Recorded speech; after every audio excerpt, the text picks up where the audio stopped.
చెంచలమ్మ సింధూరతో, "సింధూర నాకు పనుందమ్మా నేను బయటెళ్ళేసొస్తాను" అని చెంచలమ్మ అంటాది. ఇంట్లో వాళ్ళకి చెప్పాను, పాలు తీసుకొస్తారు, పాలు తాగేసి రెస్ట్ తీసుకోమని చెప్పేసి సింధూరతో అంటాది. సింధూర, "సరే అత్తయ్య, నాకు మీరు లేకపోతే నాకు చాలా ఇబ్బందిగా ఉంటుంది. ఇంట్లో అంతా కొంతగా, ఈ ప్లేస్ అంతా కొత్తగా ఉంది కదా, నాకు చాలా భయంగా ఉంటుంది అత్తయ్య" అంటే, "ప్లేస్ అలవాటు చేసుకోవాలి సింధూర, ఈ ఇంటికి నువ్వు వారసురాలివి" అని చెప్పేసి అంటాది.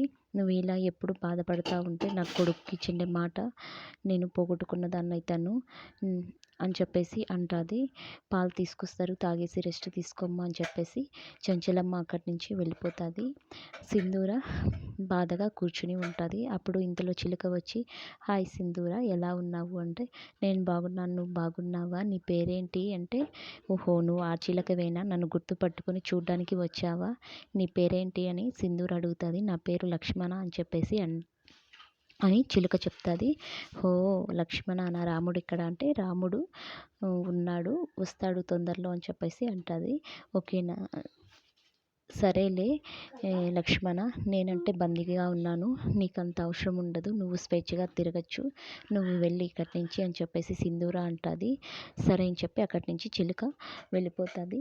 ఇంతలో చంటి పాలు తీసుకొని పైకి వస్తూ ఉంటే, అప్పుడు సింధూర వాళ్ళ బావ, నువ్వెందుకు వెళ్తున్నావు, పని వాళ్ళు పాలు తీసుకెళ్ళకూడదు, నేను తీసుకొని వెళ్తాను" అని చెప్పేసి వాడు తీసుకొని వెళ్తాడు. వాళ్ళ బావ పాలు తీసుకొని పోయి సింధూరను బలవత్కారం చేయబోతాడు. "నీకు నీ భర్త చనిపోయాడు కదా, నా తమ్ముడు లేని లోటు నేను తీరుస్తాను, నీకు ఎలాగైనా కానీ కోరికలు ఉంటాయి కదా" అని చెప్పేసి బలవత్కారం చేయబోతాడు.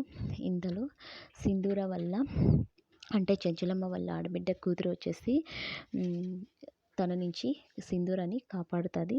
"ఈ విషయం నువ్వు చెంచలమ్మ అత్తయ్యకి చెప్పొద్దు సింధూర, చెప్తే ఇంట్లో చీలికలు ఏర్పడతాయి, ఒకరి మధ్య ఒకరికి భేదాభిప్రాయాలు వచ్చేసి అందరి మధ్య గొడవలు వస్తాయి, ఈ విషయం అయితే చెప్పొద్దు, ఒకవేళ నీ వల్లే ఇదంతా జరిగింది అని చెప్పేసి నిన్ను కూడా అపార్థం చేసుకోవచ్చు, చెప్పొద్దు సింధూర" అని చెప్పేసి వెళ్ళిపోతుంది.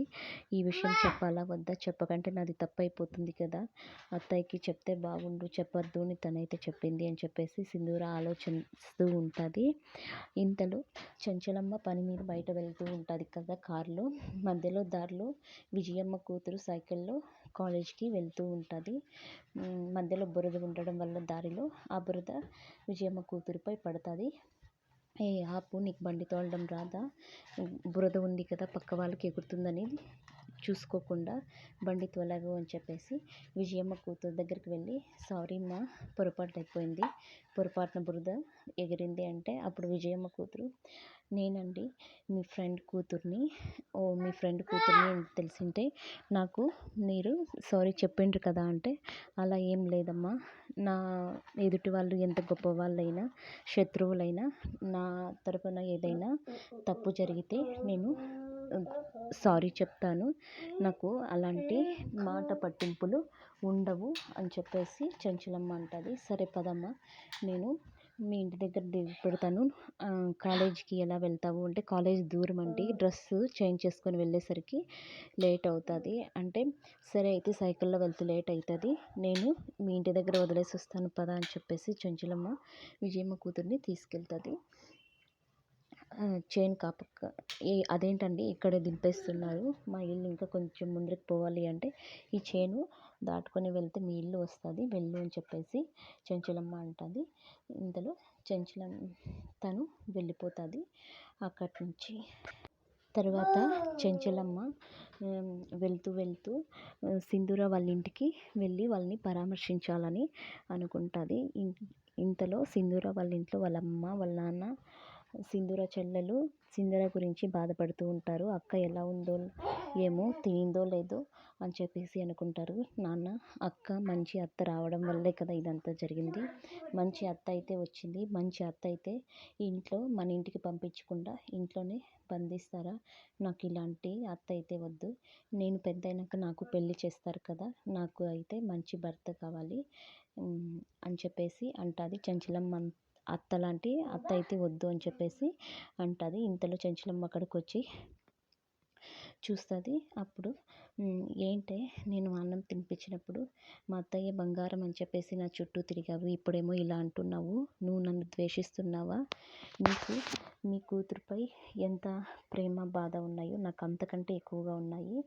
నేను నా కోడలిగా కాకుండా కూతురు కంటే ఎక్కువగా చూసుకుంటున్నాను. మీకేం భయం లేదు. మీరు నన్ను అనుమానిస్తున్నారా, ద్వేషిస్తున్నారా?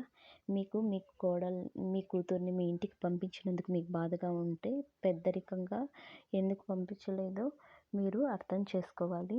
నేను మీ కూతుర్ని రాచి రంపాన పెట్టట్లేదు, బంగారంలా చూసుకుంటున్నాను. మీ కూతురుపై ఎలాంటి దిగులు అవసరం లేదు.